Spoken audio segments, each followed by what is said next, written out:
Ya. Assalamualaikum warahmatullahi wabarakatuh. Bertemu lagi dengan kami di part 3 dengan saya Ibu Elsa dan saya Ibu Aci Frida. Di sini kami langsung masuk aja di bab 3 ya, tentang topik pengamatan aktivitas protoplasma. Tujuannya di sini untuk praktikum ini mahasiswa mampu menjelaskan fenomena gerak sitoplasma di dalam sel. Yang kedua, mahasiswa mampu menjelaskan fenomena perpindahan molekul pada makhluk hidup. Baik, langsung aja saya jelaskan untuk alat-alat yang sudah ada di sini. Yang pertama yaitu mikroskop. Yang ini mikroskop cahaya monokuler, ada binokuler juga, dead glass, cover glass, glass breaker, ada spatula, ada pipet tetes, silet ya, ini silet ya. Bahan-bahannya ada daun rheodiscolor, ada methylene blue, ada aquades, ini aquades, dan NaCl. Berikut cara kerjanya, bisa dipraktekkan Ibu Aci. Oke, sebelum kita ke cara kerja, saya akan menjelaskan dulu apa itu tentang pengamatan aktivitas protoplasma. Jadi protoplasma itu merupakan isi sel yang hidup. Yang pertama itu ada sitoplasma. Sitoplasma itu adalah cairan yang terdapat di luar nukleus. Kemudian yang kedua ada nukleoplasma. Kalau nukleoplasma itu adalah cairan yang terdapat di dalam nukleus. Kemudian untuk geraknya, fenomena gerak fisik pada aktivitas protoplasma, yang pertama itu ada siklosis. Siklosis itu adalah gerak melingkar sitoplasma yang mengelilingi vakuola. Nah, di sini kalau praktikum tentang gerak siklosis itu menggunakan daun elodea. Jadi daun elodea itu adalah semacam tanaman air. Nanti diambil daun elodeanya, diletakkan di preparat, diberi air dan diamati di mikroskop. Nah, itu terjadi yang namanya adalah gerak siklosis. Kemudian yang kedua ada gerak Brown. Gerak Brown ini adalah gerak berpindah molekul-molekul. Yang ketiga ada difusi. Difusi ini adalah perpindahan molekul dari zat terlarut dari konsentrasi tinggi ke konsentrasi terendah. Kemudian yang keempat ada osmosis. Jadi osmosis ini adalah perpindahan molekul solvent atau pelarut dari konsentrasi rendah ke konsentrasi tinggi. Oke, saya praktekkan untuk cara kerjanya. Yang pertama adalah ada pengamatan difusi. Jadi pengamatan difusi itu adalah menyediakan 4 beaker glass. Nah, ini 4 beaker glassnya. Kemudian setelah itu kita beri label. Di sini labelnya ada ini misalkan M1. Nah, M1 itu adalah methylene blue plus adukan. Kemudian ini M2.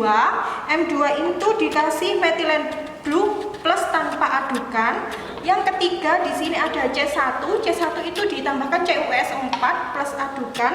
Yang terakhir ada C2, CuS4 tanpa adukan. Oke, kita ambil pipet tetes. Nah, ini sudah diberi label, kemudian ditambahkan 5 tetes methylene blue. Nah, ini methylene blue-nya. Kita ambil menggunakan pipet tetes. Kasih berapa tetes? 5 tetes. 5 tetes. Nah, ini diberi ke M1, 1, 2, 3, 4, 5.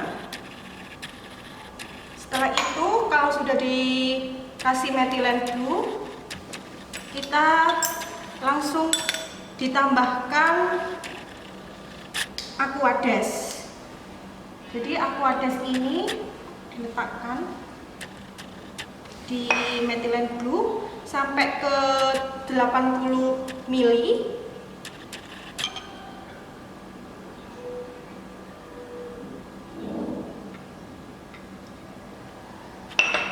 Nah, ini nanti M1 methylene blue plus adukan. Jadi diaduk, kemudian di stopwatch. Ini stopwatchnya, di stopwatch selama 5 menit.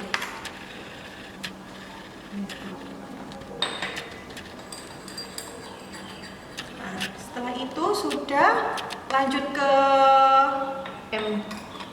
methylene blue M2. Ini methylene blue tanpa adukan, jadi diambil juga methylene blue-nya. Ini misalkan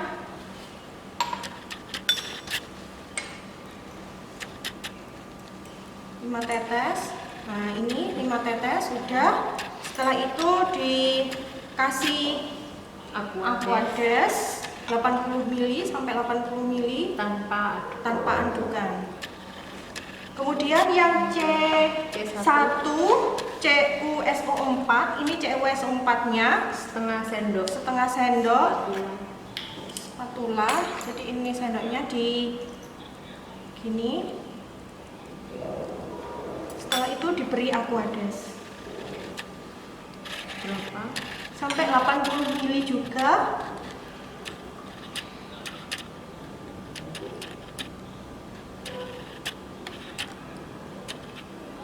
ml Diaduk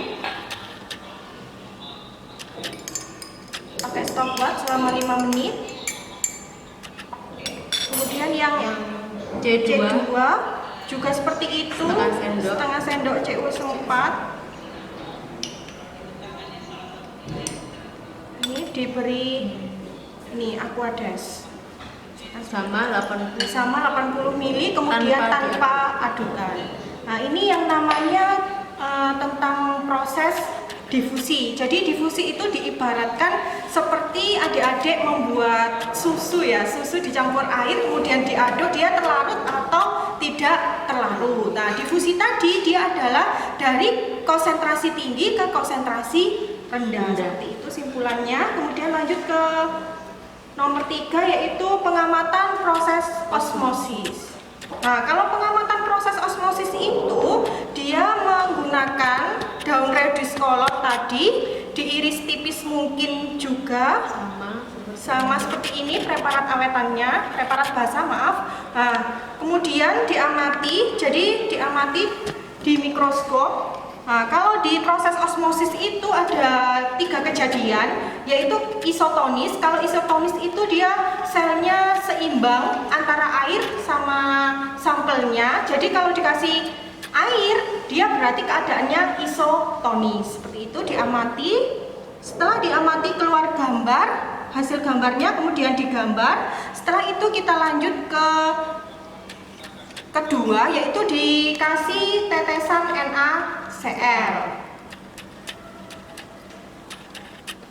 NaCl. Nah, ini NaCl-nya udah tuh 4% ya. 4%. Nah, tadi irisan setipis mungkin dari daun redis kolor, diberi NaCl. Nah, diberi NaCl 1 tetes. Nah, setelah itu ditutup menggunakan cover glass. Nah, kalau sudah ditutup menggunakan cover glass, kita amati di mikroskop.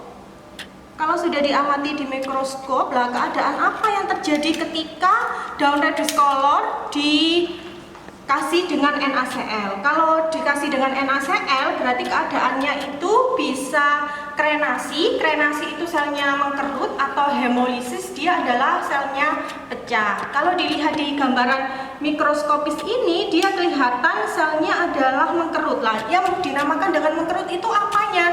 Di sini yang dinamakan mengkerut itu adalah bagian dari membran plasma sel tersebut.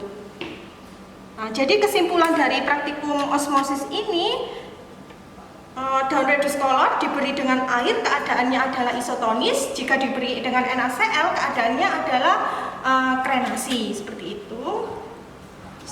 Sekian dari praktikum topik 3 ini, semoga bermanfaat. Wassalamualaikum warahmatullahi wabarakatuh. Terima kasih.